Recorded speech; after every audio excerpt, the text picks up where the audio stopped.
She was standing on her own porch holding a broken key when they slammed her face into her own door.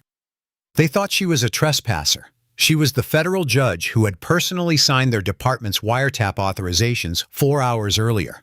Their careers ended before the handcuffs clicked shut. They just didn't know it yet. The red and blue lights fractured the silence of Maplewood Estates with the violence of something that did not belong there. A woman in a tailored trench coat was shoved hard against a heavy mahogany door, the cold steel of handcuffs biting into her wrists. She was not a prowler. She was not a criminal. She was the Honorable Renee Washington, a sitting United States federal judge, and the two officers slamming her into her own front door had no idea they had just assaulted the exact magistrate whose signature authorized every wiretap their precinct had relied on for the past 2 years. The trap was already closing. They were already inside it. They would spend the rest of the night building the walls higher. The neighborhood of Maplewood Estates announced itself in the ways that old money always does, not loudly, not with fountains or gilded gates, but in the weight of silence after 10 o'clock, in the width of the lots. In the amber warmth of streetlights that cast the manicured lawns in a glow that managed to feel simultaneously welcoming and exclusive. The oaks lining Halcyon Drive had been standing since before the Civil Rights Act was law, and on winter nights, the wind moved through them with a sound that was almost musical, almost a warning. It was 11:47 on a Wednesday in early February when Judge Renee Washington turned her dark blue sedan onto Halcyon Drive and felt the specific physical relief of being almost home. Not emotional relief, something more fundamental than that. A loosening in the shoulders, a slow exhale. The unconscious unclenching of a jaw that had been set hard for the better part of 14 hours. The heater was running at full blast, but the cold had gotten into the car somewhere around the interstate exchange and refused to leave the way February cold, in this part of the country, always refused to leave, following you indoors and into the bones. She pulled into her long driveway, cut the engine, and sat for a moment in the silence. 3 breaths slow. It was not meditation. It was the ritual that stood between the version of her that existed in courtroom 14B of the United States District Court, robed presiding absolute, and the version of her that existed here on this driveway, in this cold, who needed to eat something and sleep for 6 hours before the alarm went off. She reached for her leather briefcase on the passenger seat. It was heavy tonight, heavier than most. Inside were 47 pages of sealed pretrial motions for the Haverford racketeering case, 3 sets of annotated case law, and the wiretap authorization she had reviewed and signed at 4:30 that afternoon. The 7th in the case, a routine federal order allowing the FBI's Financial Crimes Unit to monitor communications between Martin Haverford's personal attorney and a known associate in the Cayman Islands. She had read every word of the supporting affidavit. She had annotated 3 concerns. She had satisfied herself that the constitutional standard was met. She had signed. That signed document now sat in her briefcase. In 3 days, the Haverford trial would begin. Tonight, she just needed to get inside. She stepped into the cold, real cold, the kind with teeth blowing off the coast on a northwest wind, and walked up the stone path between the ornamental boxwoods toward the front door. The motion sensor light above the mahogany entryway flickered on, casting pale yellow light over the porch. She loved that door. Original to the house, installed in 1927, solid enough to communicate something without saying a word. Permanent, not going anywhere. She found her house key by feel, inserted it into the antique brass deadbolt, and turned. The key did not turn. She tried again, not the smooth resistance of a locked bolt, but something rougher, mechanical wrong. She pulled back slightly, reseated. It applied more careful pressure, felt the slight give. The micro-fracture. And then with a sensation that traveled unpleasantly from her fingertips up through her wrist, the key snapped. She stood with half the key in her hand, the other half lodged in the deadbolt, and let herself be tired for exactly 1 moment. Just 1. Then she straightened, reached for her phone, and pulled up the number for Diamond Locksmith Services. She did not hear the cruiser coming. above the doorframe, fitted so precisely into the carved oak molding that a visitor would need to know exactly where to look. A small, wide-angle security lens caught the first pulse of blue and red light washing across the wet asphalt of Halcyon Drive. The motion sensor registered activity. The recording began uploading in real time to an encrypted federal server capturing everything in 4K resolution with omnidirectional audio, the way it had been designed to do since the day the U.S. Marshals Service recommended that all federal judges in the district review their home security arrangements. Renee had installed it 2 years ago and never once needed to check the footage. That was about to change. Officer Dale Mercer had been patrolling the 9th District for 17 years. And in those 17 years, he had developed what he called an instinct. He used the word with pride the way some men used experience or wisdom, as though time had distilled something essential in him, had sharpened his perception into a clarity that younger officers simply didn't yet possess. What Dale Mercer called Instinct 14 official use of force complaints called something else entirely. The complaints lived in a file on the 4th floor of the 9th District Precinct. But they didn't live there in any active sense.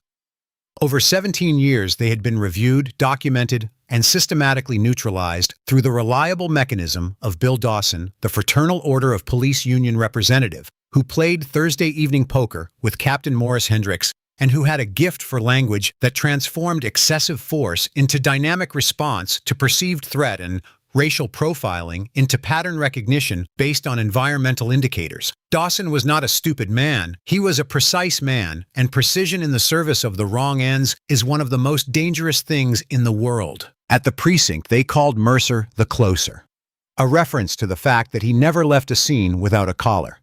He had a gift for finding reasons for locating the angle that turned a routine stop into an arrest for escalating situations just far enough that the subject did the thing that gave him cause. The newer officers studied him. The smarter ones felt a creeping unease they couldn't always name. The ones who tried to name it found themselves on cold case assignments. At 44, Mercer was broad-necked and heavy-moving through the world with the physical confidence of someone whose size and badge had resolved most disagreements before they started. His philosophy, never written, communicated in 1,000 daily actions, was simple suspicion is probable cause, and the badge is the final word. He had never been seriously challenged on it. He expected he never would be. Beside him in Unit 3317 sat Officer Kyle Reston, 27, 8 months out of the academy, lean-wound, tight, not yet certain which instincts to trust and which ones to be afraid of. He had been assigned to Mercer's unit as part of the field training program. He had not asked for Mercer. He had not been given a choice. In 6 months, Reston had learned a great many things. He had learned how to write an incident report that said everything and revealed nothing.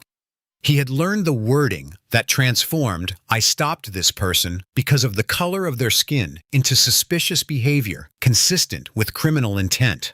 He had learned that Mercer had a specific quiet reaction to expensive cars driven by black men or black women through neighborhoods where in Mercer's calculation they had no organic reason to be a narrowing of the eyes, a slight forward lean, a hand that drifted to the door handle before any rational assessment had been made. He had also learned that voicing any discomfort produced a response so cold and complete that silence was easier. He had learned this in the 3rd week. He had not forgotten it. On the night of February 6th, Mercer was running the final hour of a double shift, tired and bored, in equal measure, a dangerous combination for a man whose filter was already thin.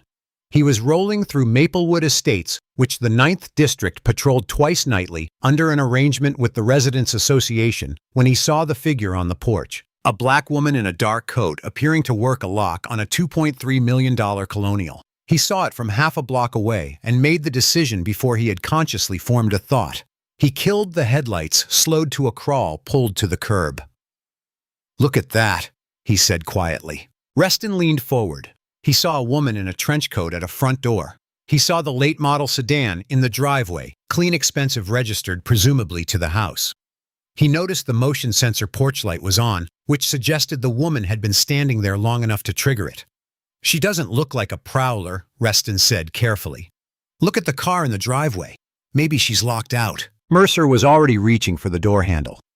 In Maplewood, don't be naive, kid. He straightened one hand on the door, the other reaching for the spotlight. Let's light her up.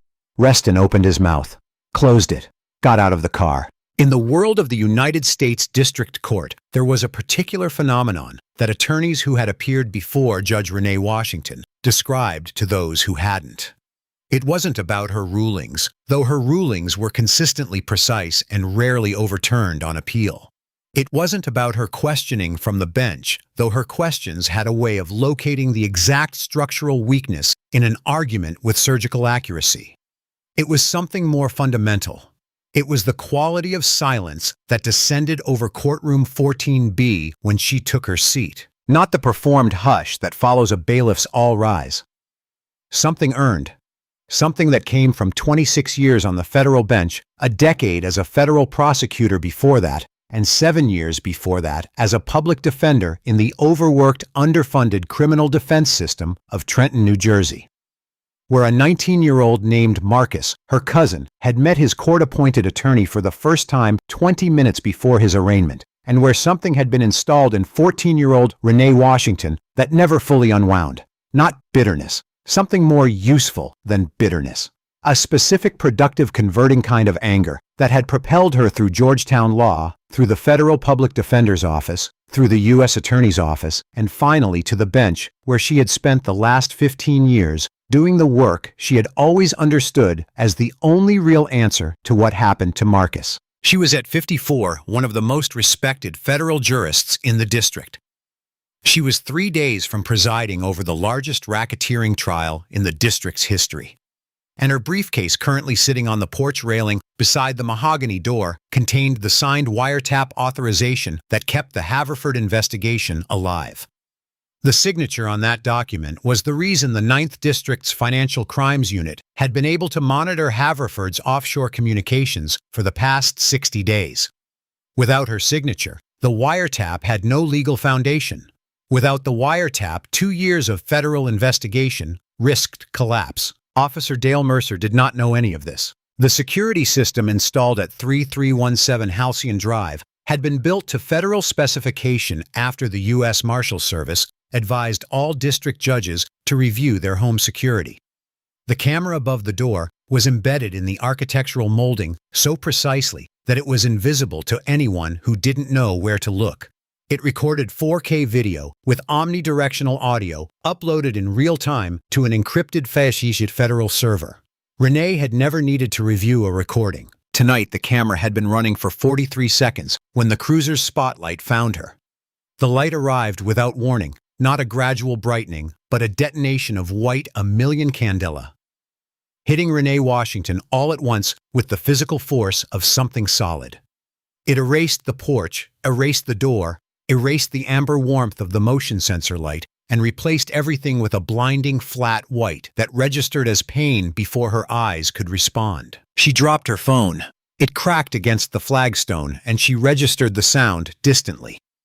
Both hands flying up reflexively, one gloved palm pressed against her eyes. Body turning instinctively away from the source. She blinked hard, forcing her pupils to respond, and heard simultaneously 2 car doors opening and a voice booming through a vehicle PA system with the specific register of a command that had bypassed the question phase entirely. "Step away from the door. Hands where I can see them. Now!" Renee breathed. In through the nose, the cold air sharp and clean out through the mouth. She had been in rooms with aggressive men her entire professional life. She had sat beside clients who were frightened and guilty, and sometimes both. She had presided over proceedings where the emotional temperature was high enough to make the air vibrate. She knew how to be still in conditions designed to produce panic. She turned slowly, hands spread wide and visible at her sides, left hand holding the phone, right hand holding the broken half of the brass key. She kept her chin level, looked toward the cruiser, and called out in the carrying voice she used when projecting to the back of a courtroom. "Officers, there is no problem here. I live at this address. My key broke off in the lock. I was calling a locksmith. Ain't I?" The cruiser doors were open, 2 figures moving toward her on the stone walkway. The first one came into the porch light's range, first, large broad, moving with a forward weight distribution that communicated aggression before a single word had passed between them. His hand was on his holster palm resting on the grip with the territorial familiarity of someone who had been doing this long enough that the gesture was unconscious. Name tag, Mercer. His eyes moved from her hands to her face, with an expression she recognized not from the abstract, but from 2 decades of watching it operate on other people in courtrooms and police reports, and the testimony of witnesses who struggled to make juries understand what it felt like to be on the receiving end of it. He had already decided what was happening. He was simply executing the decision. The second officer, younger, hanging back, looked at the sedan in the driveway, looked at Renee.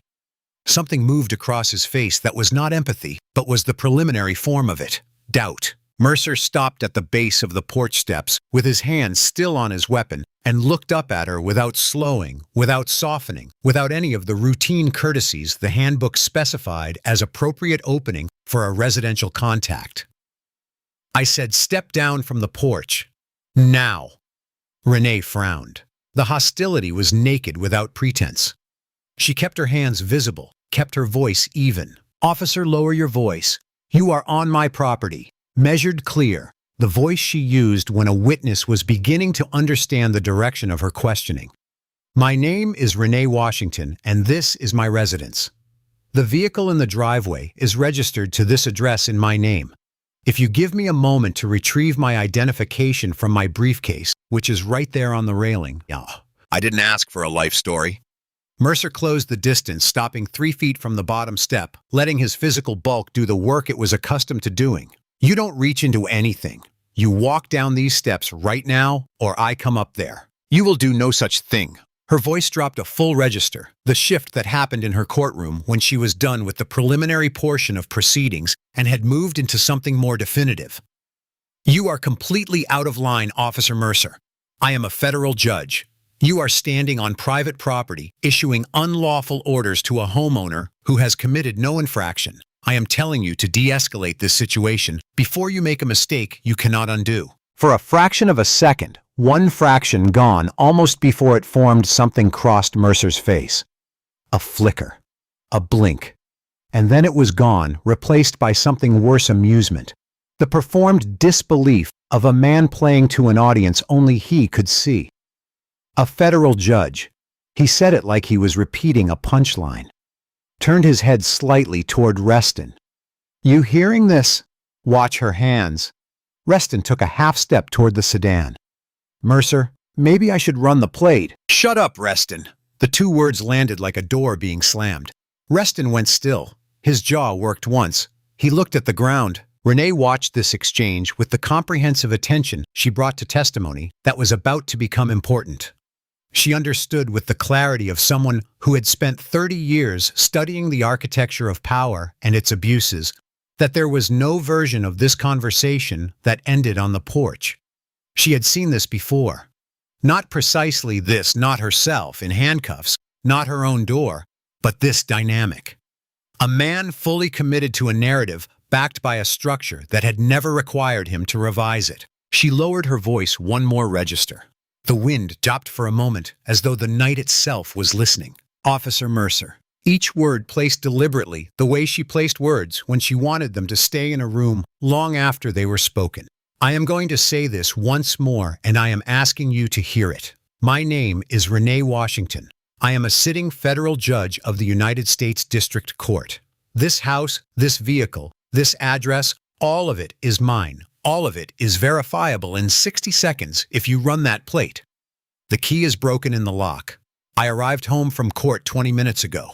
I signed a federal wiretap authorization at 4:30 this afternoon that is currently inside that briefcase on the railing.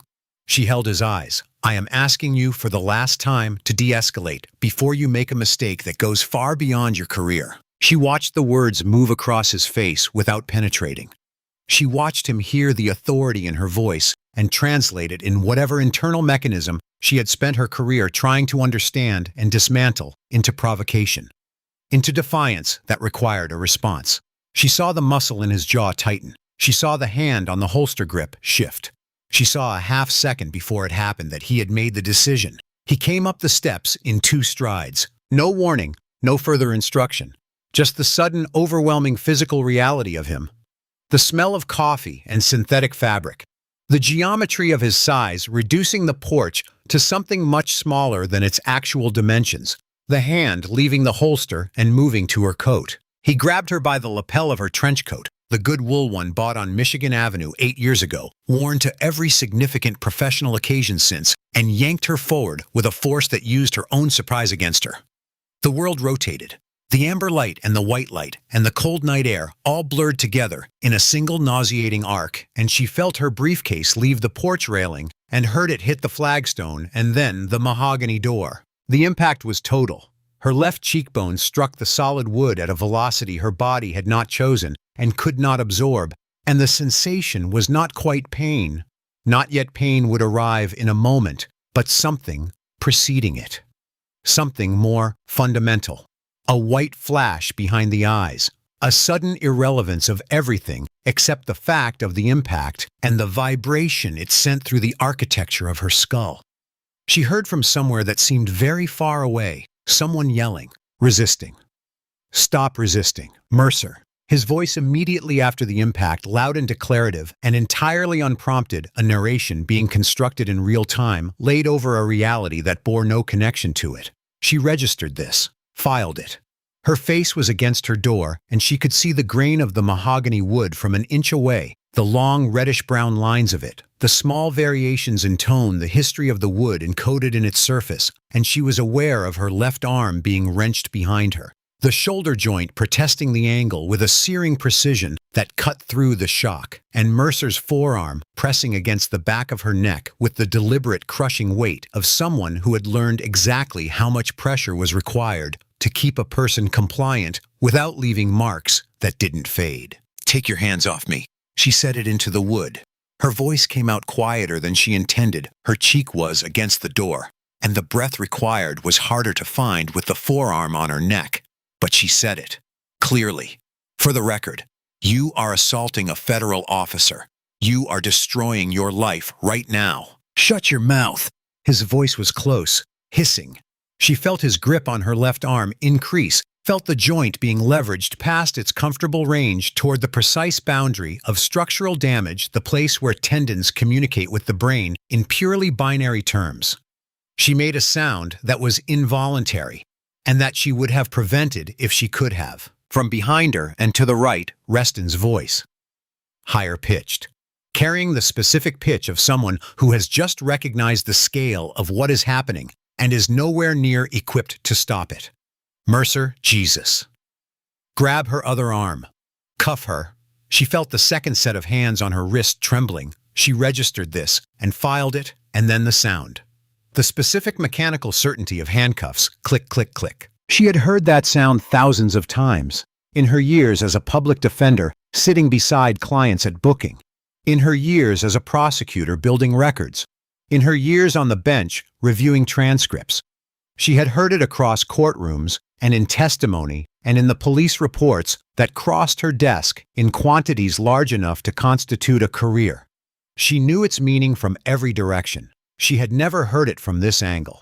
She had never felt it on her own wrists. The cuffs were too tight. She felt it immediately steel, biting into the skin above her wrist bones, pressing against the tendons and vessels there with a pressure that would leave marks. She would have bruises. She noted this the way she noted an exhibit being entered into evidence. They pulled her away from the door. She caught a brief blurred glimpse of her own reflection in the small decorative glass panel beside the frame, a black woman in a trench coat, hands behind her back. Blood on her face, standing in the porch light of the house she had earned. And then they were moving, walking her down the porch steps, and she kept her spine straight and her chin level, because there was nothing else left to her, and she was not going to give him the additional satisfaction of watching her falter. On the flagstone in the bottom of the steps, her leather briefcase lay on its side. In the porch light, the gold-embossed lettering on the front panel was clearly visible to anyone who looked. The Honorable R. Washington / U.S. District Court. Reston saw it. She watched him stop. She watched him read it. She watched the color leave his face with the particular speed of someone processing information that cannot be reconciled with what they have already committed to. Mercer keyed his radio before the cruiser had pulled away from the curb. She heard every word, the mic open, dispatch acknowledging, the words going into the official record with the permanence of anything that gets time-stamped and filed in a federal proceeding. Dispatch, this is Unit 3317. B and E suspect in custody. 3317, Halcyon Drive, Maplewood Estates. Suspect was combative at the scene. Attempted to reach for my weapon. Reasonable force was utilized to effect the arrest. Requesting case number. The dispatch operator assigned one. Noted the time 11:54 p.m. Every fabricated word now official, now documented, now permanent. Renee memorized it. She was exceptionally good at memorizing, had been since law school, had refined it across 3 decades of proceedings where the precise wording of things was the difference between freedom and incarceration. She memorized Mercer's exact phrasing, the way she memorized the exact phrasing of an evasive witness with the specific attention of someone who intends to return to it later in a context the speaker will not enjoy. She also memorized the badge numbers, read them as they walked her to the cruiser, clearly visible on each officer's chest in the cruiser's ambient light. Mercer 3317, Reston 4409. She turned the numbers over in her mind twice to fix them, then set them aside. The drive to the precinct was 4 miles. Neither officer spoke for the first 2. Through the mesh divider in the cruiser's interior light, she could see the back of Reston's neck, the way it went rigid, and then slowly released the physical grammar of a young man absorbing something he did not know how to carry. He had picked up the briefcase. She had watched him read the embossed lettering. She had watched the blood drain from his face. She had watched him show it to Mercer. She had heard Mercer scoff, "Anybody can order a monogrammed bag, kid," and she had noted the fractional hesitation before the scoff. The micro pause of a man encountering doubt and choosing for the 1700th time in his career to override it. This was the specific shape of the problem. Not malice alone, though malice was present and real, but malice reinforced by 17 years of an institutional structure that had taught Mercer the override was always available. That the doubt could always be pushed down. That the system would accommodate whatever story he told it because it always had. He was not a stupid man. He was a man who had been educated through hundreds of repetitions of the same lesson that he was not subject to the same consequences as other people. He had absorbed that lesson so thoroughly that even now, with her in the back seat and the briefcase on the passenger seat and the gold lettering right there in the light, he was already building the story that would get him through this. She could tell from the set of his shoulders. She could tell from the rhythm of his breathing, which had slowed and steadied in the way breathing does when someone has made a decision and is in the process of executing it. She watched the city pass outside the cruiser window. The late amber of empty commercial streets. The dark rectangles of closed storefronts. The occasional lit window of someone awake at midnight who did not know what was happening in the back seat of this vehicle. And she thought with the methodical clarity she had always been able to locate in the center of disorder about what came next. She had a camera. She had an audio recording that would include Mercer's fabricated dispatch call, time-stamped and case-numbered going into the official record. She had a witness in the front seat whose face had communicated everything he couldn't say out loud. She had injuries that needed to be documented before they changed. She had in the briefcase on the passenger seat a federal wiretap authorization bearing her signature, which meant she could establish her identity title and jurisdiction for anyone with a computer and 30 seconds. And Mercer didn't know about the camera. He had walked up her porch steps and done what he did and walked away, believing the only evidence was his own account. He had no idea that above the doorframe, fitted invisibly into the carved oak molding, a lens had been recording in 4K with omnidirectional audio since the moment his spotlight lit up the wet asphalt of Halcyon Drive. He had no idea that the footage was already uploaded, already sitting on an encrypted federal server, already irrefutable. The cruiser turned into the 9th District Precinct lot. Renee straightened in the back seat, set her jaw against the pain in her cheekbone, and prepared for the next phase. He thought he had all the power. He had handed her every single piece of it. The 9th District Precinct at midnight, was a controlled chaos of overlapping realities, the officers coming off the late shift, the detectives on overnight, the holding cells along the east wall, producing their irregular percussion of voices and distress. Mercer walked Renee through the double-glass doors with his hand on her arm, not supporting gripping, and scanned the room with the expression of a man expecting an entrance to be appreciated. "Got a B&E suspect who decided to get froggy," he announced to the room, generally with the casual bravado of someone confident of a sympathetic audience. His voice carried. Behind him, Reston came through the doors carrying the briefcase with both hands slightly away from his body, with the careful deliberateness of someone transporting something that might be unstable. Desk Sergeant Frank Okafor did not immediately look up. He was deep in a property damage report that had been sitting on his desk since the previous afternoon, and he grunted in the general direction of Mercer's voice. "Name Jane Doe for now. Refused to ID. Claims she's a judge." Mercer's tone carried a built-in chuckle. He shoved Renee toward the booking counter with unnecessary forward pressure. "Get ready for a show, Frank." Okafor set down his pen, sighed, looked up. He had 22 years on the job. He had testified in Renee Washington's courtroom 8 months ago, the Prescott Securities fraud case, and he had sat in the witness box for 2.5 hours, answering her questions with careful precision, and he had been struck, as everyone who appeared before her was struck by the absolute comprehensiveness of her attention. The sense that nothing said in her presence was going to pass without being weighed. The pen fell from his fingers. It clattered on the linoleum with a small sound that in the suddenly significant silence of what happened next seemed very loud. He saw the handcuffs. He saw the swelling along the left cheekbone already purpling at the center. He saw the dried blood tracking from a cut above the eyebrow down the left side of her face. And then he looked at her face, actually looked at it, and his brain completed the process of placing a face from one context into an entirely different context with a recognition that took 3 seconds and felt considerably longer. Frank Okafor stood up slowly. His chair rolled back and struck the filing cabinet. He gripped the edge of the desk with both hands, and the color left his face in a comprehensive inside-out wave of cold. He looked at Renee. He looked at Mercer. He looked at Renee again. "Mercer," he said. The word came out barely audible. He cleared his throat. "What have you done?" It was not a question. Mercer's bravado developed its first fracture. Not a collapse, a hairline thing, a fine stress crack running through the performance of certainty he had been projecting since Halcyon Drive. He heard something in Okafor's voice he had not anticipated, and the not anticipating of it shifted something in his stance. But Mercer was not a man who retreated from doubt. He charged at it. "Caught her trying to pop a lock in Maplewood Estates," he said louder than necessary. "Volume a substitute for conviction. She was erratic at the scene. Refused to ID. Became physically combative when I attempted a standard pat-down. Made an aggressive motion toward my weapon. It's a clean collar, Frank. Don't give me that look." He said it with the authority of repetition, as though saying it with enough confidence could make it true by force of delivery alone.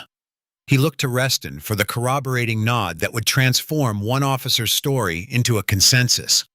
Reston was looking at the briefcase in his hands. Okafor came around the counter, moving faster than a man his size and age had any business moving, with the direct purposefulness of someone who has made a decision and is executing it without internal debate. He reached Renee in 4 steps, pulled the cuff keys from his belt, and unlocked the handcuffs himself, without asking Mercer, without acknowledging Mercer's seniority, without any of the deference that 17 years of institutional hierarchy normally demanded. Renee brought her arms forward slowly, winced as circulation returned to her fingers. Okafor watched her wince, and the muscle in his jaw moved once hard like a door being shut. "Judge Washington." He stopped, looked at the swelling on her cheekbone, the blood, the redness at her wrists.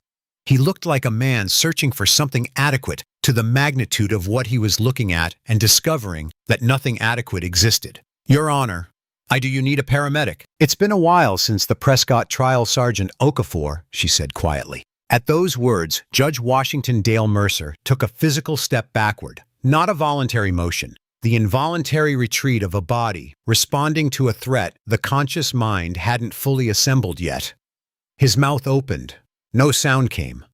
He looked at the woman he had walked through those doors in handcuffs.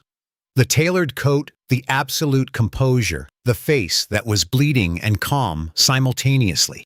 And something fundamental shifted in the architecture of his certainty, and the space where the certainty had been filled immediately with cold. It lasted perhaps 3 seconds. Then his survival instinct honed across 17 years of situations that required quick, decisive narrative construction, locked in like a gear engaging. He had a plan. He had always had a plan. The system had always accommodated his plans. He looked at Reston. His eyes communicated an instruction. Reston looked at the floor. "Locker room," Mercer said quietly.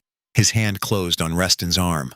"Now." Reston allowed himself to be steered. His face, as he passed Renee, was the face of a man walking away from something he understood at some level that was deeper than his ability to act on it, that he would spend a long time reckoning with. Renee Washington sat down on the hardwood bench in the open booking area. She declined Okafor's offer of his office. She declined the coffee. She declined the ice pack with a specific explanation. She wanted to remain in the open, in the area covered by the station security cameras, with her injuries in their current state. She folded her hands in her lap. She was not merely a victim waiting to be helped. She was a federal magistrate gathering evidence, and she intended to stay exactly where she was visible and documented until the process that had already been set in motion by a camera above her front door completed itself. She looked at the fluorescent lights for a moment. She thought about the 47 pages of sealed motions in the briefcase, currently sitting on the passenger seat of Mercer's cruiser. She thought about the Haverford trial in 72 hours. She thought about the wiretap authorization bearing her signature, and about what it would mean legally, institutionally, in terms of the investigation's integrity, once the full dimensions of tonight became part of the federal record. Then she thought about Mercer in that locker room right now, building a story that the camera had already destroyed. She thought about him signing his name to it. She almost felt sorry for him. Almost.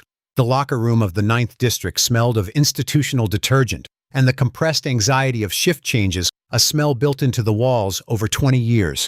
At this hour, it was empty except for 2 men, and the emptiness made it feel very large and very small at the same time. Mercer paced. He had been pacing for 3 minutes long, for him not a natural pacer. The physical manifestation of a mind applying its considerable talent for narrative construction. Under conditions of maximum pressure. He was sweating through his uniform shirt.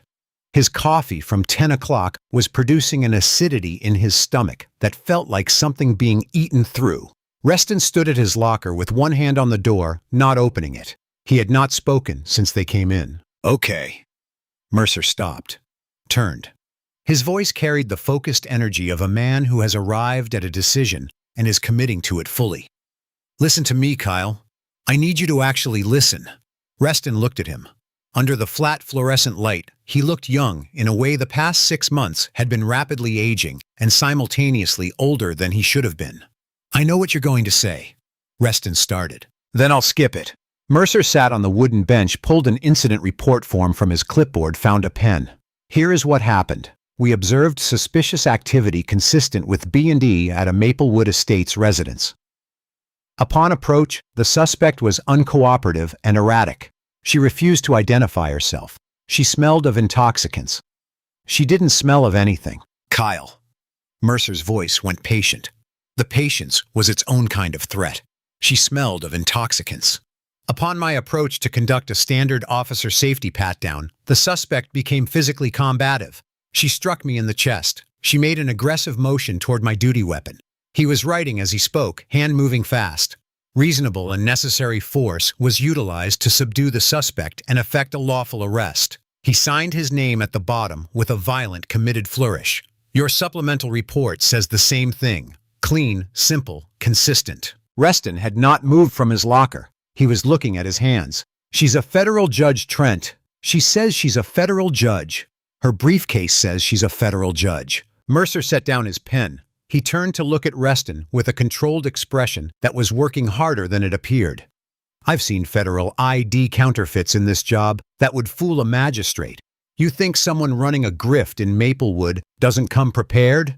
He paused. "And even if she is, especially if she is a federal judge, understands how quiet settlements work. The last thing she wants is her face on the news attached to a resisting arrest charge. The chief will call her people. Her people will call our people. The charges disappear. The complaint disappears, and everyone goes home quiet. He tapped the pen on the form. The only way this becomes a problem is if the story falls apart. And the only way the story falls apart is if I don't back your play. Reston's voice was flat. Right. There was no smell of alcohol. Reston said each word separately, the way people speak when they need the words to stay distinct from each other.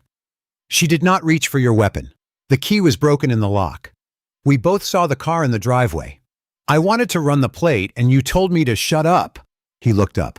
I'm not going to federal prison for a lie, Trent. Mercer stood. He crossed the distance between them in 3 steps and used all of his 40 additional pounds and 6 additional inches to occupy as much of Reston's immediate space as the room allowed. Reston held his ground. Barely. You are 8 months out of the academy, Mercer said quietly. Quiet was worse than loud. No commendations. No record worth mentioning. A performance review I write and sign. If you don't back my play, I tell Internal Affairs you initiated the physical contact. I say you panicked, and I had to step in. Who do they believe, 17 years and 14 commendations, or a rookie who can't hold his weapon steady? He let that settle. You write your supplemental report. Same story. You sign it. And in 6 months, this is a footnote. Reston pressed his lips together. His breathing had quickened in the way of someone suppressing a physiological response. She's a federal judge, he said again. Quieter now, almost to himself. She's a woman who is on a porch. Mercer picked up the clipboard. You've got 15 minutes. Don't make me come back for it. He left. Reston stood alone in the locker room for a long time. He looked at his hands. He looked at the blank supplemental report form on the bench. He looked at the door through which Mercer had just walked. He picked up his pen. He set it down. He put both hands over his face, and in the silence, and the fluorescent light, and the smell of detergent, the tears came quietly and without resolution. And 40 feet down the hallway, a woman sat on a hardwood bench with dried blood on her face, building her case. 34 minutes after Renee Washington was walked through the front doors of the 9th District Precinct, the heavy glass doors opened again, and the quality of that opening was different from every other opening they had experienced that night. Different in speed, different in the weight of what came through them. Chief of Police Gerald Harmon was 61 and had spent 30 years in law enforcement, and he had learned over those decades to read the temperature of a room from the threshold.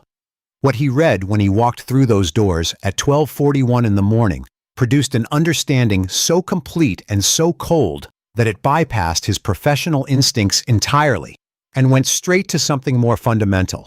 The specific physical recognition of a disaster that cannot be undone only accounted for. He was wearing a tuxedo.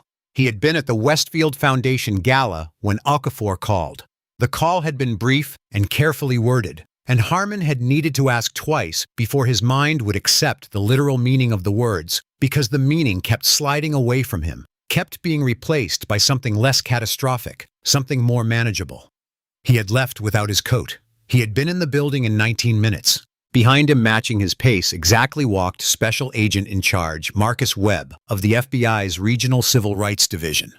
Webb was 49 and lean-moving with the self-contained efficiency of someone who had spent 2 decades in high-intensity investigative work and had learned long ago that urgency didn't need to be performed. His dark suit was immaculate. His gold shield was clipped to his belt. He had been on the phone for most of the drive, and the calls had been brief and precise, and had involved words like federal jurisdiction, and evidence response team, and I need that encryption key before I walk in. Harmon crossed the booking area. He saw Renee on the bench, the trench coat, the posture, the swollen cheekbone, the dried blood, and reached for a composure that was not fully available to him, because what he was looking at was not an abstraction, not a political liability, but a specific woman with a specific face that an officer under his command had put in its current condition. Judge Washington. His voice came out rough.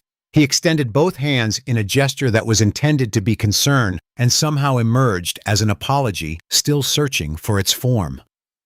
Your Honor, I cannot begin to express. This is a catastrophic error, a catastrophic misunderstanding. Please, my office. Renee stood. She did not take his hands. She looked at him with an expression that was not unkind, but was entirely clear about the work that kindness was and was not available to do right now. There is no misunderstanding, Chief Harmon. Steady, carrying. Your officers did not mistake me for someone else. They saw exactly what they expected to see, and they acted on that expectation. I told them my name. I told them my title. I told them my address. I offered my identification. Officer Mercer chose not to hear any of it. Harmon opened his mouth. The appropriate response is not an apology to me. It is a federal investigation. She looked at Webb. Agent Webb, thank you for coming. Webb gave a minimal nod. He had been assessing the room since entry, the location of officers present, the security cameras, the geometry of the booking area as an evidence scene. He produced his shield. Judge Washington, are you requiring immediate medical transport? Num. I'm requiring that you secure the officers who assaulted me before they finish constructing their accounts. They went to the locker room 32 minutes ago. They have not emerged. Harmon found his administrative instincts.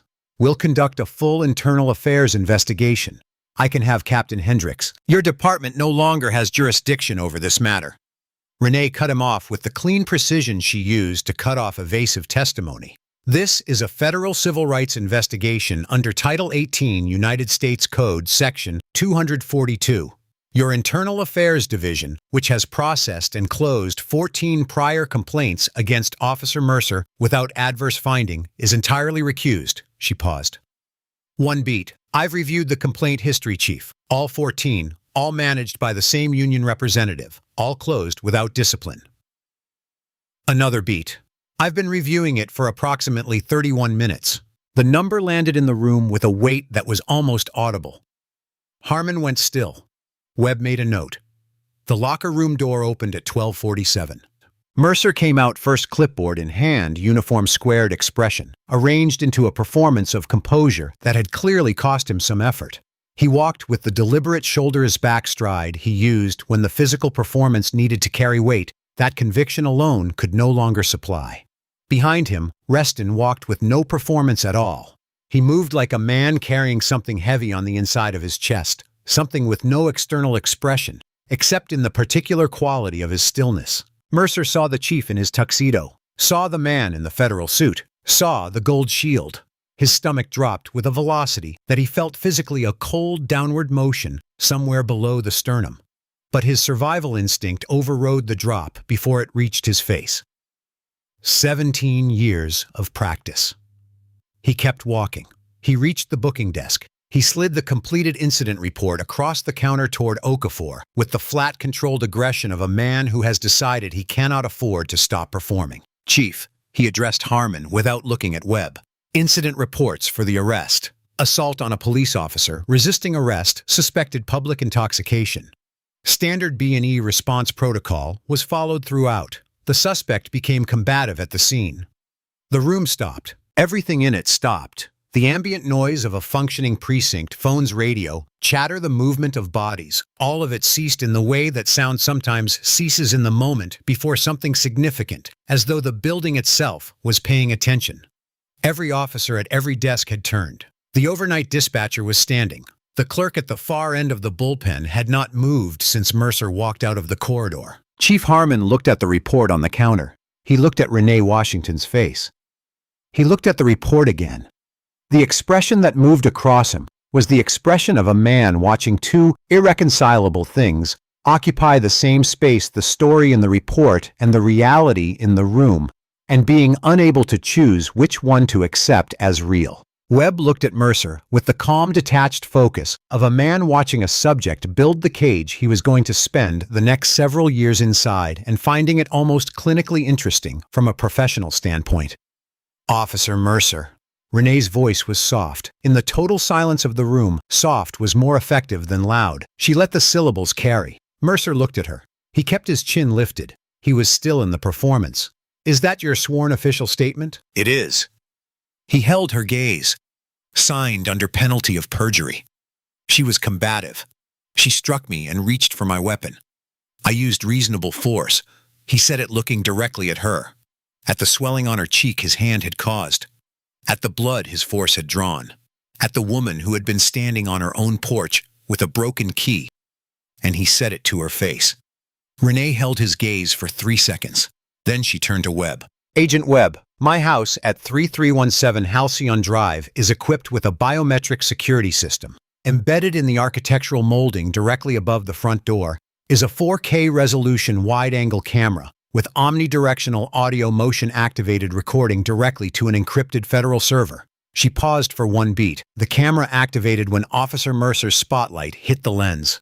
It recorded the complete encounter, every word, every action, every second before he ever got out of the car. Webb reached into his jacket and checked his phone. He had received a message. He read it. He gave a single, minimal nod. He signaled toward the precinct entrance. A field agent came through the glass doors. He crossed the room with practiced efficiency, reached the booking counter, and set a federal evidence bag down with a sound that was quiet and deliberate and final. Inside the bag, a small silver hard drive, rectangular the size of a deck of cards. The footage had been pulled from the cloud server from the parking lot outside. It had taken 11 minutes. The color left Dale Mercer's face. Not gradually, all at once. A single comprehensive withdrawal that left him the color of the cinder block wall behind him. His jaw still set, but the set changed no longer. The set of a performance, but the set of a structure under critical load. The clipboard left his fingers. He did not release it deliberately. He simply stopped holding it. It hit the linoleum with a sound that was disproportionately loud in the silence. Officer Mercer, Renee said.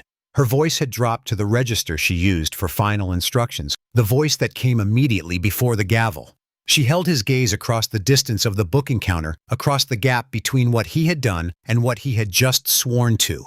You did not just assault a federal judge.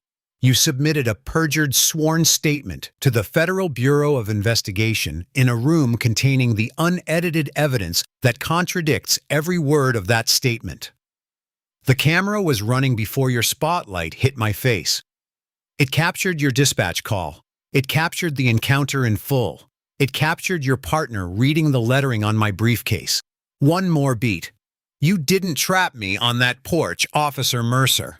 You walked into the camera's frame and trapped yourself. Mercer looked at Reston. Reston looked at the wall. The conference room at the 9th District Precinct was 14 by 16 feet of institutional beige, containing a long wooden table whose surface bore the history of 1,000 difficult conversations, coffee rings, pen grooves, a crack along the far edge that had never been repaired. The fluorescent light above it was the same as every other light in the building, but in this smaller room, it felt closer. More forensic. Mercer and Reston had surrendered their weapons and duty belts at the door. They were no longer acting officers.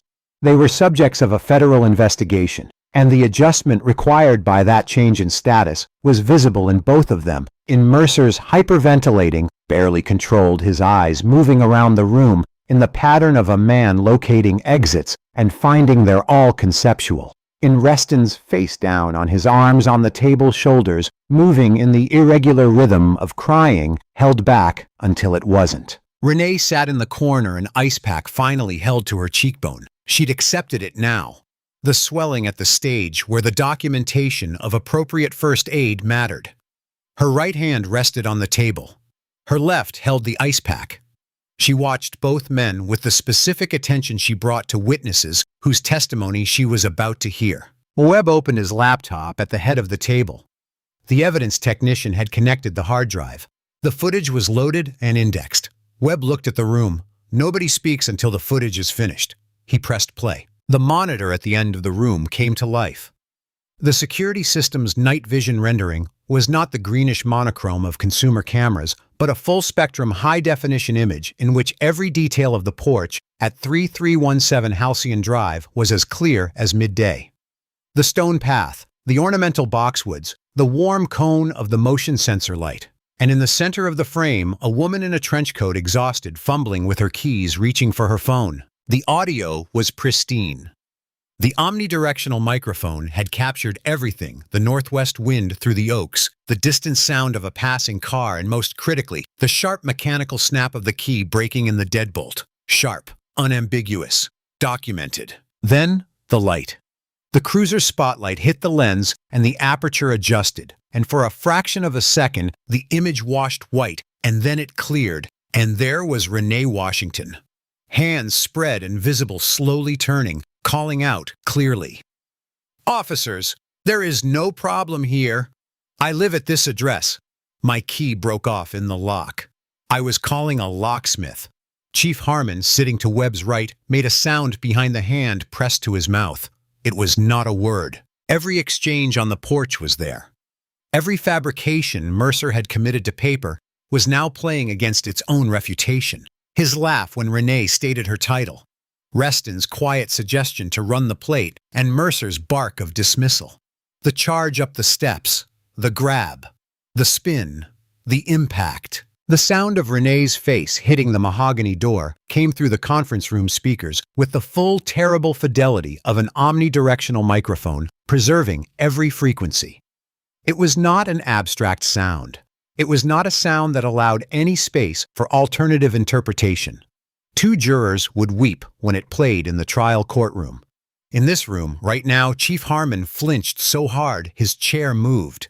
Reston, face still on his arms, made a sound that had been building for 47 minutes. Then Mercer's voice, immediate, loud, unprompted, resisting, stop, resisting.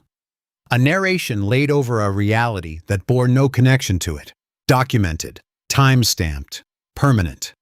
The video ran to its end, Renee being walked down her porch steps, head level, spine straight. Reston picking up the briefcase, the porch light catching the gold letters, the color leaving Reston's face. Mercer squinting at the lettering, scoffing, throwing the briefcase onto the passenger seat, and then went dark. The silence in the conference room was different from the silence before it. Before had been tension. This was something simpler, a single version of reality now established, now unchallengeable, sitting in the room with everyone who needed to reckon with it. Webb closed the laptop. He picked up a pen. He looked at Mercer. "Officer Mercer, I've read the incident report you submitted 20 minutes ago. Having just watched that footage in its entirety, would you like to amend your sworn statement?" Mercer's mouth opened and closed. He looked at Chief Harmon, who was looking at the table. Harmon would continue looking at the table for a very long time. Fast-moving situation Mercer managed. His voice had lost its essential quality. The projection was gone, the confidence gone. What remained was a smaller sound, the voice of a man operating without the armor. It had always worn, dark. I perceived a threat based on experience and training. The suspect. The footage timestamp shows 58 seconds between your spotlight activating and your first physical contact with Judge Washington. Webb's tone was flat, clinical. He turned his laptop briefly to show the timestamp. 58 seconds, during which she stated her name, her address, and her title. During which her hands were visible, holding a broken key. During which your partner attempted to run the license plate and you prevented him. He set the laptop down. What threat were you responding to specifically when you grabbed her coat lapel? No answer. Did you also perceive a threat when you dictated a sworn statement in which you alleged that she struck you and reached for your duty weapon actions, which appear nowhere in 58 seconds of high-definition footage? No answer. The chair beside Mercer scraped back with a violence that cut through the silence. Kyle Reston stood up. His face was wet. His chest was heaving. He looked like a man who has made the most agonizing decision available to him and is executing it before he can reverse it. He pointed at Mercer. His hand was not fully steady. "He took me to the locker room." His voice cracked on the first word and held for the rest. "He wrote the report out loud and told me to corroborate it. He said if I didn't, he'd tell Internal Affairs I started the fight. He slammed me into the lockers." He looked at Webb directly. She was completely calm on that porch. Her hands were visible. She gave him her name and her title and her address. He attacked her because she didn't cower to him. And then he dragged me to a locker room and tried to make me help him send a federal judge to jail for it. I am not doing that. I am not going to prison for this. I will tell you everything I saw that night, and everything I watched him do in 6 months on his unit. All of it. "Shut up!" Mercer lunged half out of his chair across the table, the last animal motion of someone who has run out of every other option. Webb was on his feet before Mercer cleared the table edge. His hand went to his hip. His voice hit the room with the specific force of a man who does not need to perform authority because he simply is it. Sit down, right now, or I put you on the ground myself. The voice stopped Mercer cold. He looked at Webb's hand. He looked at Webb's face. And then, with the specific reluctance of something giving way under a load it can no longer support, he sank back into his chair. The last of the fight went out of him. The performance went with it. What remained was the frame of a man who had been for 17 years something very specific and armored and certain, and who was now none of those things, and who was discovering for the first time what was underneath. Webb straightened his jacket. He walked around the table with measured, unhurried steps. He stopped behind Dale Mercer's chair and unclipped the federal-issue handcuffs from his belt. The sound they made in the silence was clean and clear and final. Trent Mercer, the voice of the federal government carrying the weight of an institution that had been building this moment from the first second the camera above Renee's door began recording. You are under arrest for violation of Title 18 United States Code, Section 242. Deprivation of rights under color of law. Section 371 Conspiracy to commit an offense against the United States. Section 1621 Perjury. He took Mercer's wrists. He pulled them behind Mercer's back. He applied the cuffs. Click, click, click. The sound was identical to the sound Mercer had made on the porch of 3317 Halcyon Drive when he had restrained Renee Washington's wrists too tightly and walked her down her own steps. Identical in mechanism, entirely different in meaning, the same sound from opposite sides of what it means to hold authority over another person. 3 additional federal agents stepped into the conference room doorway. Behind them, visible in the corridor beyond the 9th District, had gathered. Not called, not ordered. They had simply come drawn by the sound of Reston's breakdown, by the quality of what was moving through the building, the way people are drawn to the sight of something they know will matter. 43 people filling the corridor, wall to wall. Okafor at the front, the overnight dispatcher at the back. A rookie who had been processing paperwork at the far end of the bullpen had walked the full length of the building to be here without quite knowing why. They stood in complete silence and watched Trent Mercer, the closer. The man whose name had been a kind of institutional weather in this building for 17 years, whose 14 complaint files had been managed into invisibility by a man who played poker. The captain, he walked forward in federal handcuffs through the space that had belonged to him, past the faces of people who had accommodated him, covered for him, looked away from him, been trained by his presence to look away, who were all at this specific moment not looking away. Nobody moved to help him. Nobody looked at the floor. The only sound was footsteps. Renee Washington stood from the corner chair. She set the ice pack on the table. She straightened her trench coat, the collar, the lapels, the belt. She picked up her cracked reading glasses from the table surface, examined the fracture in the left lens, and folded them into her pocket with the unhurried efficiency of someone who has 100 other things to do and is returning her attention to them. She crossed the room. She stopped a foot from Dale Mercer, close enough that he had to choose. He chose to look at her, the specific agony of that choice visible in the set of his face, and she held his gaze and spoke quietly enough that the words were for him alone. You relied on a system you believed would protect you, regardless of the truth, regardless of what the evidence showed, regardless of who was standing across from you. She held his eyes. That belief served you for 17 years because the system you're describing was real. It was maintained deliberately by people in this building who calculated it was in their interest. She paused. But you forgot one detail, Mr. Mercer. The system you were counting on to save you is the same system I work in. And in my system, the camera was running before you ever got out of the car. You didn't just assault a judge. You assaulted the judge who signed your department's wiretaps. You handed me everything.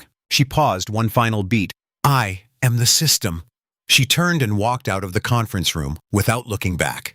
Down the corridor past the gathered precinct, past Okafor, who met her eyes and gave her one single nod, not a greeting, not a farewell, but an acknowledgement of what she had survived and what it had cost and what it was now worth. She went through the precinct doors and out into the February cold, and the parking lot's amber light caught the dried blood on her cheekbone and the absolute unbroken steadiness in her face, and the northwest wind was still blowing off the coast, and the city was dark and ongoing and real. The footage from the security camera at 3317 Halcyon Drive went public at 6:17 in the morning of February 7th. It hit every major national news network by 7 o'clock. By 8, 3 cable networks were running it in continuous loops. By the following morning, it had 62 million views across platforms, a number still climbing, driven not by the usual mechanics of viral content, but by the more durable engine of genuine, unambiguous public reaction to something that was genuinely, unambiguously wrong. There was no ambiguity to argue about. There was no split-second decision to contextualize.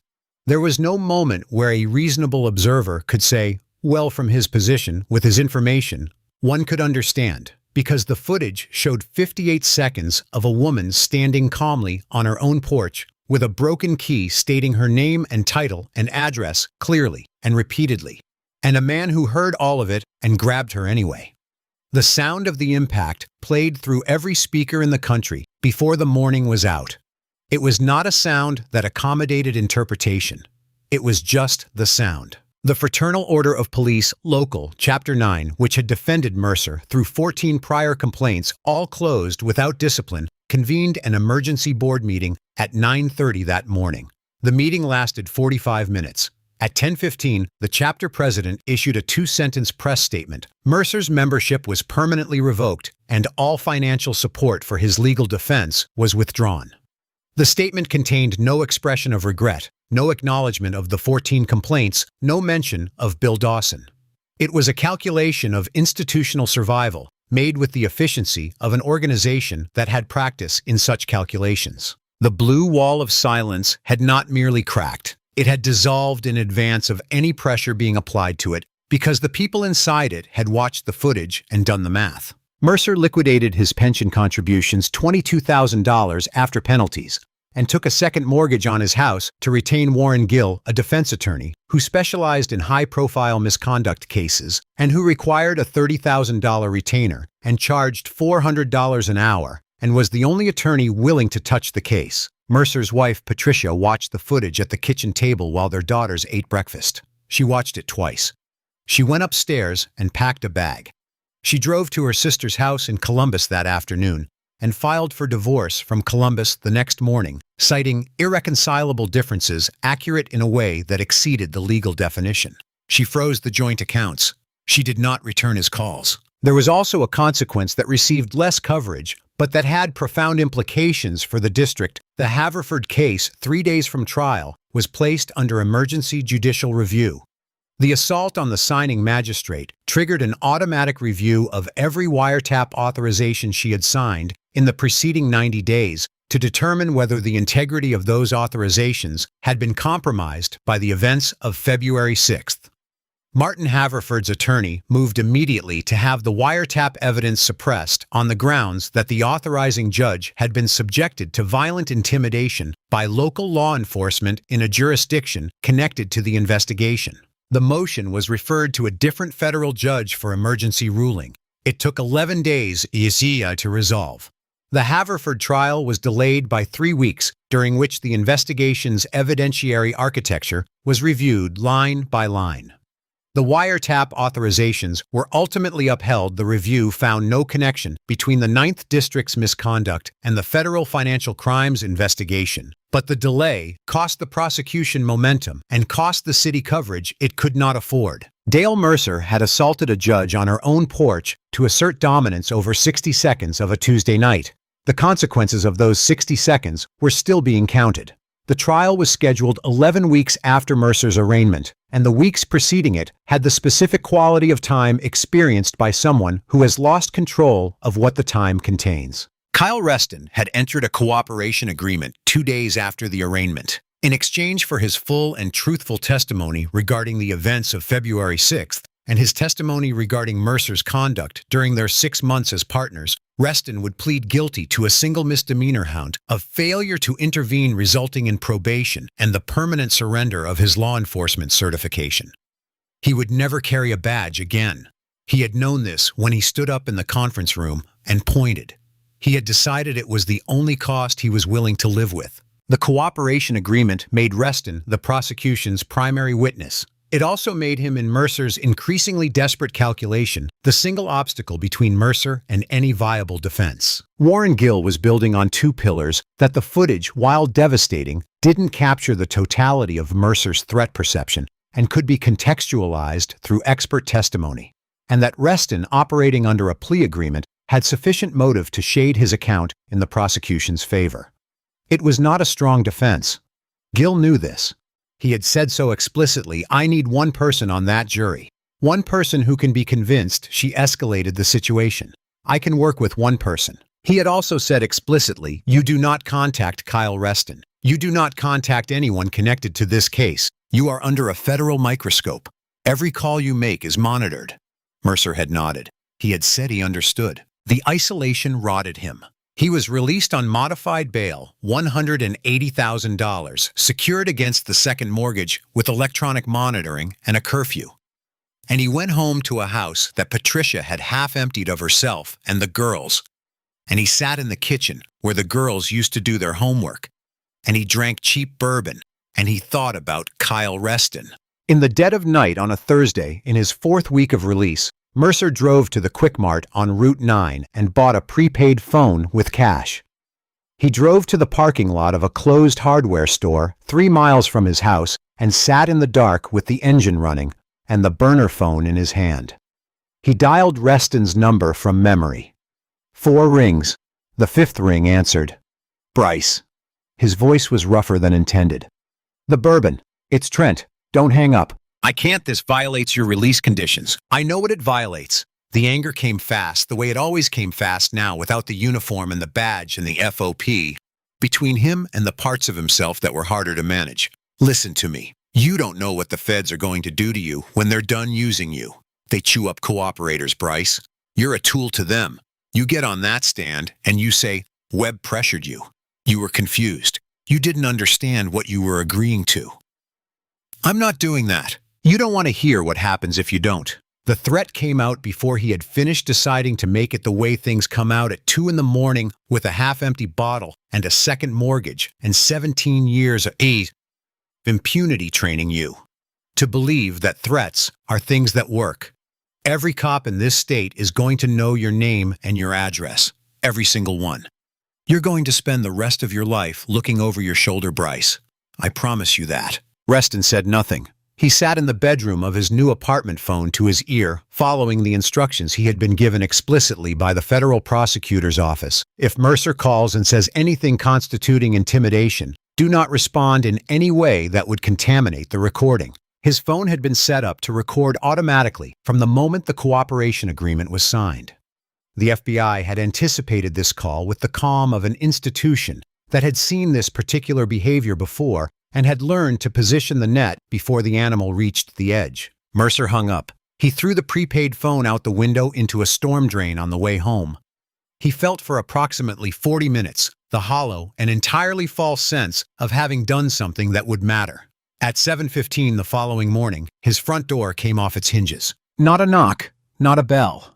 The specific mechanical violence of a federal entry warrant executed by a battering ram, a sound designed not merely to open a door, but to communicate the nature of what was happening. The door folded inward on the second impact, and through the opening came a 10-man FBI tactical team, and the first instruction they gave, leaded in the register of people who are not negotiating, was to get on the floor. Mercer got on the floor. He was in a t-shirt and shorts. He had no badge, no gun, no union, no institutional protection, no story that was going to work in the next 30 seconds or ever. He had the hardwood floor cold against his cheek and the sound of the handcuffs clicking into place and a voice reading him his rights over the noise of the entry team. That afternoon in federal court, Judge Calvin Rhodes looked down at the transcript of the wiretapped call with an expression that required no interpretation and revoked Mercer's bail without deliberating. The defendant represents a clear and present danger to the integrity of these proceedings, Judge Rhodes stated. He is remanded to the custody of the United States Marshals and will be held at Wilford Federal Detention Center, maximum security, until the conclusion of trial. Mercer looked back at the gallery as the marshals came forward. The gallery was empty except for Jill's paralegal and 2 reporters. There was no union representative. There was no wife. There was just the room and the door opening and the cell beyond it. The trial hadn't even started. He was already living in a cage. Satellite trucks had been parked in the blocks surrounding the federal courthouse since before dawn. Inside courtroom 5B, every seat in the gallery was filled. Mercer sat at the defense table in a gray suit provided by the Wilford Detention Center, 40 pounds lighter than the man who had walked up the porch steps of 3317. Halcyon Drive, hollow-eyed, his bulk converted by weeks of institutional food and sustained stress into something that was structurally the same man, but entirely different in character. The swagger was gone. The armor was gone. What sat in the gray suit looked exactly like what it was, a frightened man waiting for consequence. DOJ prosecutor Diane Holloway was 44, compact, precise, with the physical efficiency of someone who does not waste motion. She had tried 23 federal civil rights cases. Her conviction rate was referenced in DOJ training materials. She had prepared for this one with a thoroughness that had required her staff to work through 2 consecutive weekends, and that had produced a case file whose organizational depth was, even for Holloway, exceptional. She presented the prosecution's case in 3 days. On day 1, she played the footage on the courtroom's surround sound system, in the highest available resolution, on monitors positioned so that every juror could see it with full clarity. She played it 3 times. First in silence, no commentary, just the footage from the first flash of the cruiser's spotlight to the final frame of the sedan's license plate in the driveway. Second, with a running timestamp visible marking the 58 seconds. Third, at half speed, pausing at specific moments, Renee stating her name, Renee stating her title, Renee offering her identification, Reston moving to run the plates, Mercer stopping him and holding each pause for a count of 5 before moving on. In the jury box, 2 jurors wept during the 3rd viewing. The sound of the impact bone against mahogany, preserved in full fidelity, moved through the courtroom speakers, and 2 people could not hold what they felt when they heard it. On day 2, Holloway called Kyle Reston. He had been out of the department for 10 weeks. He looked hollowed in a way that was different from Mercer's hollowness. Where Mercer looked like something had been taken from him, Reston looked like something had been set down, like the weight of the person he had been made to be for 8 months had been finally at cost, released.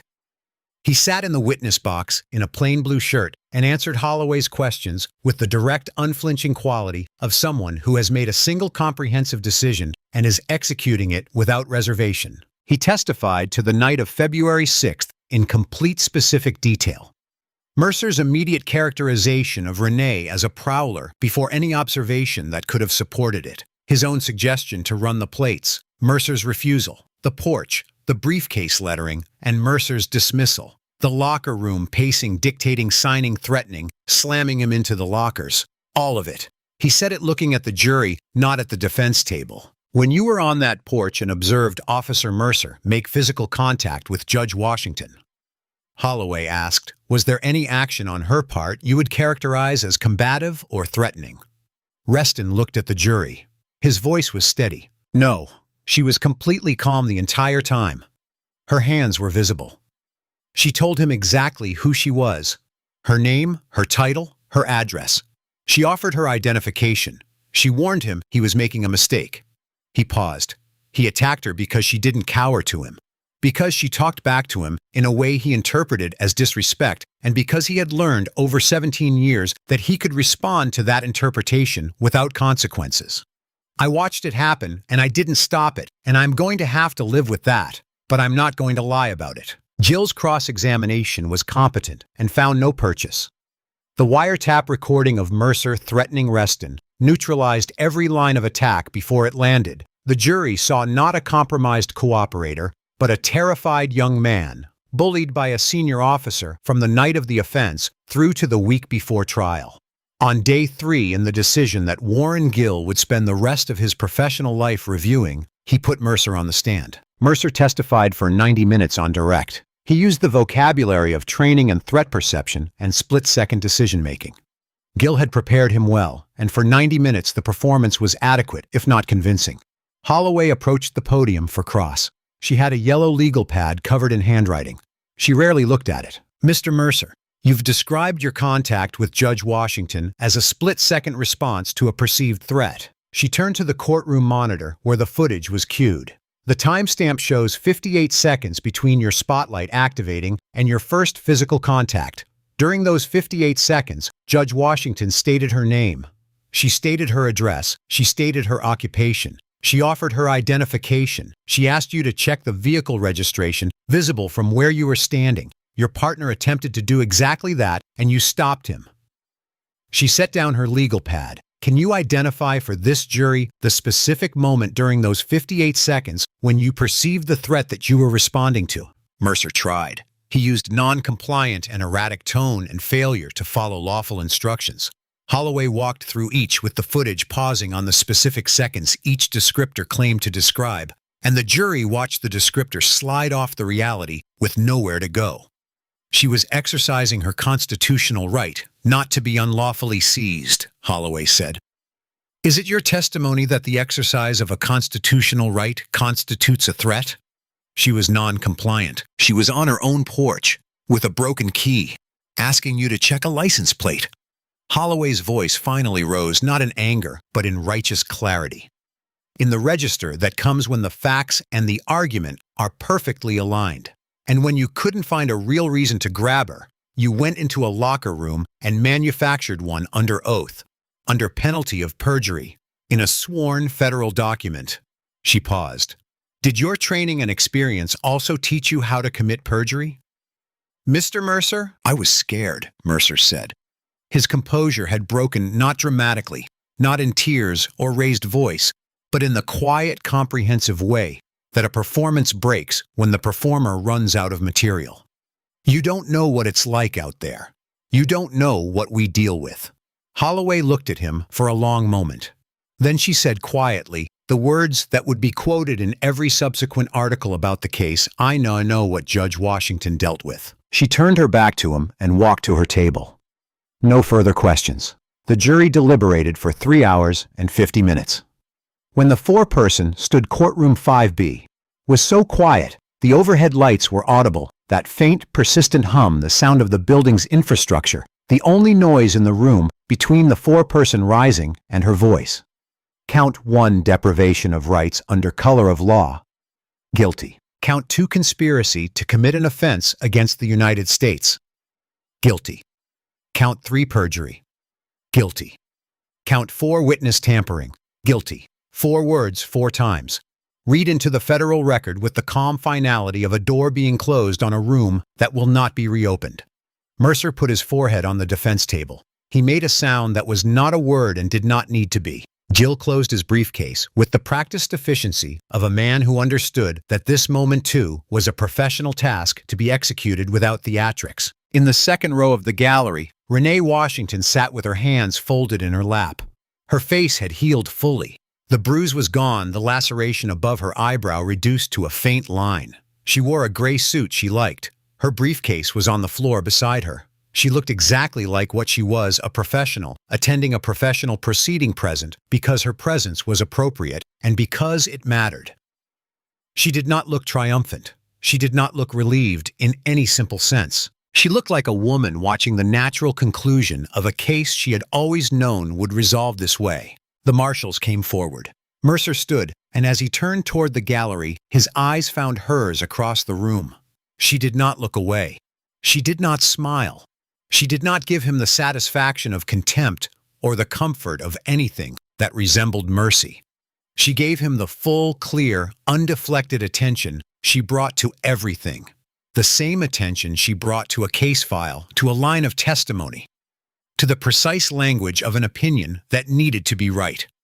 And in that look was neither victory nor cruelty, but simply the complete, unwavering acknowledgement of what had happened, what it had cost, and what it was now worth. Then she reached into her briefcase. She pulled out a document.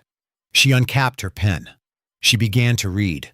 6 months after the verdict, the federal courthouse was quieter. The satellite trucks were gone.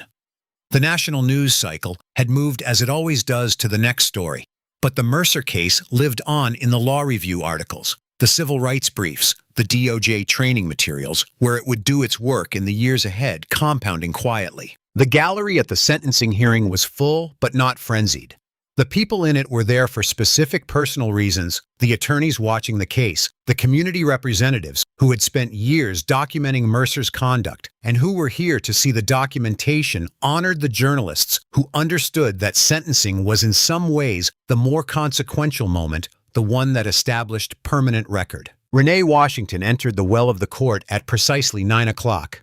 Gray suit, new reading glasses, the same frames as the cracked ones, same prescription, because she had liked them and saw no reason to let the occasion of their damage become a reason to change what worked. She carried a single piece of paper, her victim impact statement, written the previous Thursday evening at her kitchen table alone after her clerks had gone home. She had written 6 drafts. The first 5 had said more than she wanted to say. She had cut them back until what remained was exactly as much as the court needed and nothing more. She stood at the podium. She looked at Judge Rhodes. She did not look at Mercer. Your Honor, her voice was the voice of the courtroom, measured, carrying clear. The physical injuries I sustained on February 6th healed within weeks. There are no lasting structural consequences to my shoulder, and the laceration above my left eyebrow has healed without scarring. I am physically intact. She paused for one breath. The deeper wound is not physical. It is the direct personal knowledge of how easily the truth can be buried when the person holding the false report also holds the authority of the state. What happened on my porch was not an anomaly. It was the outcome of a specific documented pattern of conduct that had been formally reported 14 times over 17 years and formally addressed 0 times. The mechanism that was supposed to prevent it had been captured by the very person it was supposed to constrain. She stopped. I was fortunate.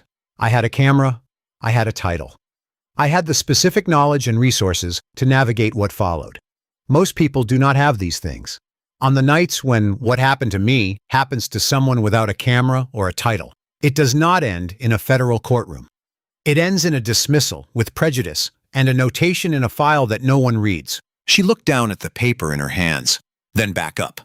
I ask the court to ensure that Officer Mercer never again has the opportunity to use the authority of a badge as a weapon against the people that badge was issued to protect. I ask the court to recognize that this case is not only about what he did to me, it is about what the absence of accountability produces and what accountability, when it finally arrives, is worth.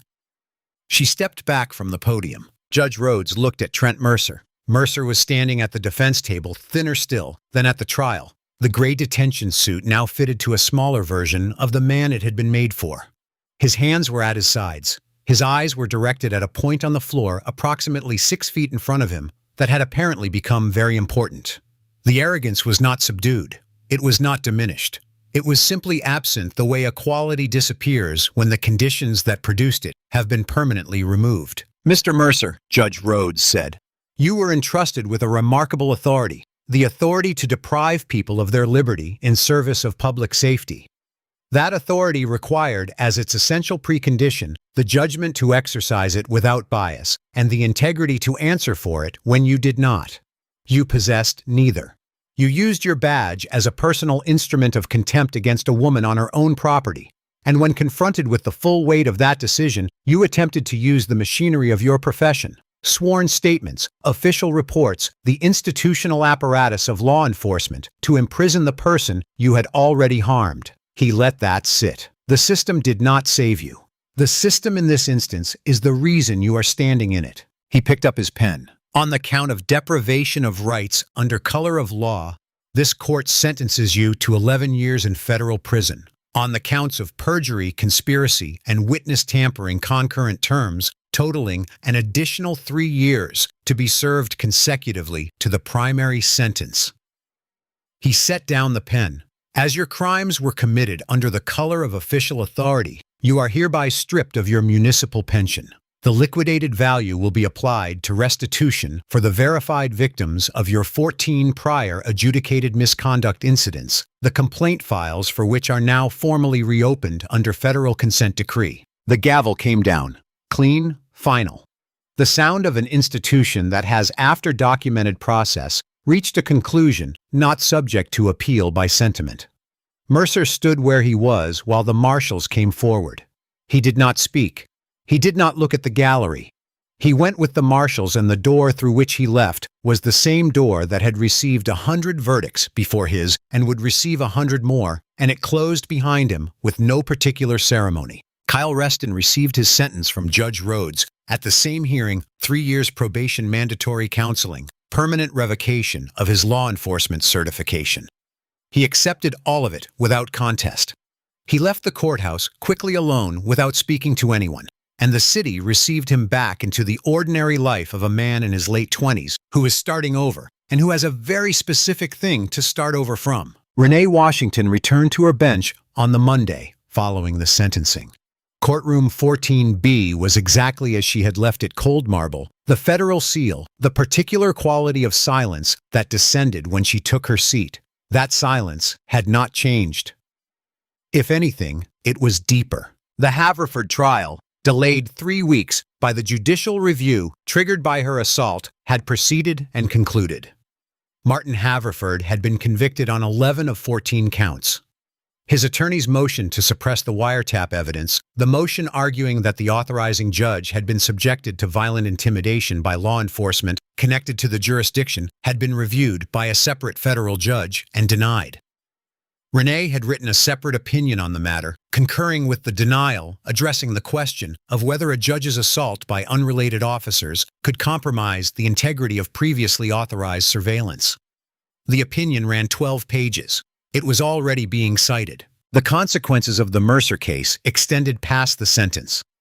Bill Dawson, the union representative, who had processed and neutralized Mercer's 14 complaints, resigned his position 3 weeks after the verdict and was subsequently named as a co-conspirator in one of 3 criminal referrals arising from the reopened complaint files.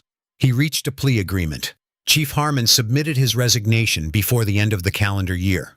The 9th District was placed under a federal consent decree requiring independent civilian oversight of all use-of-force reviews and mandatory body camera protocols for 5 years. The consent decree was overseen by a federal monitor appointed by the U.S. District Court. The case became a precedent, cited in federal civil rights litigation across 6 states in the 18 months following the verdict, included in DOJ training curricula, referenced in law review articles at 3 law schools. The specific mechanism it established, that a victim's home security footage constituted independent federal evidence sufficient to override a perjured official report, was applied in 4 subsequent cases before the year was out. On a Tuesday evening in August, 6 months after the sentencing, Renee turned her dark blue sedan onto Halcyon Drive in the long, warm light of a summer evening. The ornamental boxwoods needed trimming. She had been meaning to call the landscaper for 2 weeks. The motion sensor light above the front door came on as she reached the bottom porch step. The new deadbolt, installed the morning after the incident by a locksmith who had arrived at 7:30 and had done his job efficiently and without commentary, turned smoothly and completely when she inserted the key. She pushed open the mahogany door. The house received her with its particular silence, the silence of a place carefully chosen and well-maintained and kept through difficulty, and beyond it kept. She set her briefcase on the entryway table. She took off her coat. She stood in the hallway for a moment and let the silence settle around her. She thought briefly about what it had been like to open this door in the weeks immediately after February 6th. The particular quality of attention she had brought to the ordinary action of inserting the key. The way she had for a while been aware of the porch light and the motion sensor and the amber reflection of the streetlights on the wet driveway, with a specificity that was not comfortable. The body's way of encoding and re-encoding a record it cannot afford to lose. That had faded. Not all at once, not in a moment, but gradually. The way the bruise had faded from dark to purple to yellow to the faint trace, and then to nothing visible, though the bone remembered. The porch was a porch again. The door was a door again. The key turning in the lock was just the end of a day. She went to the kitchen, put the kettle on, opened the window above the sink an inch.